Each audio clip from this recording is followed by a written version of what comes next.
Hi friends, ഇന്ന് നമുക്ക് നല്ല സിമ്പിളായിട്ടുള്ളൊരു മുട്ട ബിരിയാണിൻ്റെ റെസിപ്പി നോക്കാം. ഇത് കുട്ടികൾക്ക് ലഞ്ച് ബോക്സിലൊക്കെ കൊടുത്തുവിടാൻ നല്ലതാണ് കേട്ടോ. നല്ല ടേസ്റ്റാണ് കഴിക്കാൻ. അതിൻ്റെ കൂടെ അച്ചാറും തൈരും കൂടെ ഉണ്ടെങ്കിൽ അടിപൊളിയാണ് കേട്ടോ. ഒരു പാത്രം ചൂടായി വരുമ്പോൾ അതിലേക്ക് 2 ടേബിൾ സ്പൂൺ നെയ്യ് ഒഴിച്ചു കൊടുക്കുക. 1 ടേബിൾ സ്പൂൺ ഓയിൽ ഒഴിച്ചു കൊടുക്കുക. പട്ട, ഗ്രാമ്പു, ഏലക്കായ, തക്കോലം ഇവ ചേർത്ത് കൊടുക്കുക. 2 സവാള കട്ട് ചെയ്ത് ചേർത്ത് കൊടുക്കുക. നന്നായിട്ടൊന്ന് വഴറ്റിയെടുക്കാം. കഴുകി വൃത്തിയാക്കി അരമണിക്കൂർ കുതിർത്തി വെച്ച അരി ചേർത്ത് കൊടുക്കാം. ചെറുതായിട്ടൊന്ന് വറുത്തെടുക്കണം. 1 കപ്പ് അരിക്ക് 1.5 കപ്പ് വെള്ളം എന്നുള്ള രീതിക്ക് വെള്ളം ചേർത്ത് കൊടുക്കുക. ആവശ്യത്തിനുള്ള ഉപ്പ് ചേർത്ത് കൊടുക്കുക. മല്ലിച്ചപ്പും പുതിനയും കറിവേപ്പിലയും ചേർത്ത് കൊടുക്കുക. മീഡിയം ടു ലോ ഫ്ലെയിമിലിട്ട് വേവിച്ചെടുക്കാം. പാന് ചൂടായി വരുമ്പോൾ അതിലേക്ക് വെളിച്ചെണ്ണ ഒഴിച്ചു കൊടുക്കുക. 1/2 ടീസ്പൂൺ മഞ്ഞൾപ്പൊടി, 1/2 ടീസ്പൂൺ വലിയ ജീരകം കുരുമുളകും കൂടെ പൊടിച്ചത്, 1/2 ടീസ്പൂൺ മുളക് പൊടി. പൊടികളുടെ പച്ചമണം മാറുന്നത് വരെ ഒന്ന് വഴറ്റിയെടുക്കാം. 4 കോഴിമുട്ട എടുത്തിട്ടുണ്ട്. ഇത് ചെറുതായിട്ടൊന്ന് വരഞ്ഞു കൊടുത്തിട്ടുണ്ട്. ഇത് ചേർത്ത് കൊടുക്കാം. നല്ലോണം ഒന്ന് ഇളക്കി മിക്സ് ചെയ്തെടുക്കാം. ആ പൊടികളൊക്കെ മുട്ടയിലൊന്ന് പിടിക്കുന്നത് വരെ. ചോറിലെ വെള്ളമൊക്കെ വറ്റി നെയ്ച്ചോറ് ഇപ്പോൾ റെഡി ആയിട്ടുണ്ട്. ഇനി നമുക്ക് ഇതൊരു സൈഡിലേക്ക് മാറ്റി വെക്കാം കേട്ടോ. മസാല ഉണ്ടാക്കാൻ വേണ്ടിയിട്ട് പാന് ചൂടായി വരുമ്പോൾ അതിലേക്ക് 2 ടീസ്പൂൺ നെയ്യ് ഒഴിച്ചു കൊടുക്കുക.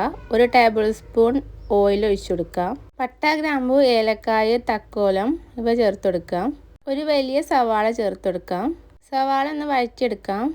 2 ടേബിൾ സ്പൂൺ ഇഞ്ചി, വെളുത്തുള്ളി, പച്ചമുളക് ചതച്ചത്. ഇതിൻ്റെ പച്ചമണം മാറുന്നത് വരെ ഒന്ന് വഴറ്റിയെടുക്കാം. 2 മീഡിയം സൈസ് തക്കാളി വേവാവുന്നത് വരെ ഒന്ന് വഴറ്റിയെടുക്കാം. ആവശ്യത്തിനുള്ള ഉപ്പ് ചേർത്ത് കൊടുക്കാം. നന്നായി ഒന്ന് വഴറ്റിയെടുക്കാം. ഉപ്പ് ചേർത്ത് കഴിഞ്ഞാൽ തക്കാളി പെട്ടെന്ന് സോഫ്റ്റായി വരും. മല്ലിച്ചപ്പും പുതിനയും കറിവേപ്പിലയും ചേർത്ത് കൊടുക്കാം. നന്നായി ഒന്ന് ഇളക്കി മിക്സ് ചെയ്ത് കൊടുക്കാം.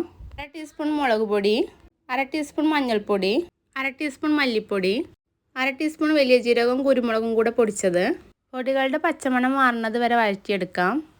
1 ടേബിൾ സ്പൂൺ നാരങ്ങനീര്, 2 ടേബിൾ സ്പൂൺ തൈര്. ഇപ്പോൾ മസാലയൊക്കെ റെഡി ആയിട്ടുണ്ട്. ഇനി ഇതിലേക്ക് നമ്മൾ ആദ്യം റെഡിയാക്കി വെച്ച കോഴിമുട്ട ചേർത്ത് കൊടുക്കാം. ഇളക്കി മിക്സ് ചെയ്ത് കൊടുക്കാം. ബിരിയാണിക്കുള്ള മസാല റെഡിയായി. ഇനി ദം ചെയ്യാം. ഇതിന് പകുതി റൈസ് നമുക്ക് എടുക്കാം. ഇനി ഇതിലേക്ക് മസാല ഇട്ട് കൊടുക്കാം. മാറ്റി വെച്ച റൈസ് മസാലൻ്റെ മുകളിൽ ഇട്ട് കൊടുക്കുക. ഒന്ന് ലെവലാക്കി എടുക്കാം.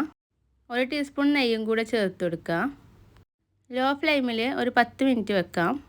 ഫ്ലെയിം ഓഫ് ചെയ്ത് ഒരു 15 മിനിറ്റും കൂടെ കഴിഞ്ഞിട്ട് നമുക്ക് തുറന്ന് നോക്കാം. നന്നായിട്ട് ഇളക്കി മിക്സ് ചെയ്തെടുക്കാം. പുഴുങ്ങിന് ശേഷം പാനിലിട്ട് ഒന്നും കൂടെ നമ്മൾ ഫ്രൈ ചെയ്ത് എടുത്തതുകൊണ്ട് പെട്ടെന്നൊന്നും മുട്ട പൊട്ടിപ്പോവില്ല. അപ്പോൾ നല്ല ഈസിയും ടേസ്റ്റി ആയിട്ടുള്ള മുട്ട ബിരിയാണി റെഡി ആയിട്ടുണ്ട് കേട്ടോ. അപ്പോൾ എല്ലാവരും ട്രൈ ചെയ്ത് നോക്കുക. Thank you.